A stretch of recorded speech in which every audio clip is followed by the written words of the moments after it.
नमस्कार, मी सोनिका स्वागत करते माझ्या आजच्या व्लॉगमध्ये. 2 दिवस दीदीकडे मज्जा केल्यानंतर आज आमची स्वारी निघाली होती सकाळी सकाळी पुण्याला जाण्यासाठी. पुण्याला पहाटे खूप पाऊस होऊन गेलेला होता आणि फायनली आम्ही आमच्या सोसायटीमध्ये पोहोचलो. माझ्या मैत्रिणीच्या घरी आलो आणि तिला आम्ही सरप्राईज दिले होते. त्यामुळे थोडीशी नाराज होती, पण आम्हाला बघून तिचा आनंद गगनात मावत नव्हता. त्यानंतर ही आमची पिटुकली पर्णिका ही दीदी, माऊ आणि दादाला बघून मात्र खूप खुश झालेली होती. आणि मग मी दामिनीबरोबर भरपूर गप्पा मारल्या, मस्त जेवण एन्जॉय केले.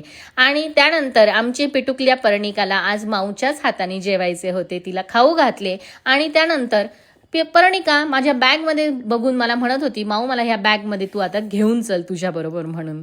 असो, त्यानंतर दुपारी कृष्णा आला आणि कृष्णालाही आयडिया नव्हती की आम्ही आलेलो आहे. त्यालाही आम्ही असे सरप्राईज दिले. तोही खूप खुश झाला होता. संध्याकाळी सोसायटीमध्ये फेरफटका मारण्यासाठी गेलं असतं. मैत्रिणी भेटल्या, त्यांच्याबरोबर गप्पा मारल्या आणि माझी मुलगी शुभ्रा आहे, तिचे सगळे फ्रेंड सर्कल, त्यांच्याबरोबर तिने मस्त एन्जॉय केले, फटाके वाजवले. हे माझे पुण्यातले घर जे आता सध्या मी रेंटनी दिलेले आहे, तिथे मी व्हिजिट केली आणि त्यानंतर माझ्या भावाला भाऊबीजेसाठी ओवाळणीसाठी गेले.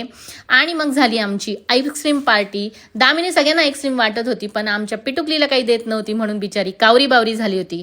पण फायनली जेव्हा आईस्क्रीम मिळाले तेव्हा मात्र तिने फुल एन्जॉय केले. पुण्यामध्ये आम्ही दुसरा दिवस कसा घालवला हे जर तुम्हाला बघायचे असेल, आमची धमाल बघायची असेल तर नेक्स्ट व्लॉग नक्की बघा. तोपर्यंत बाय बाय.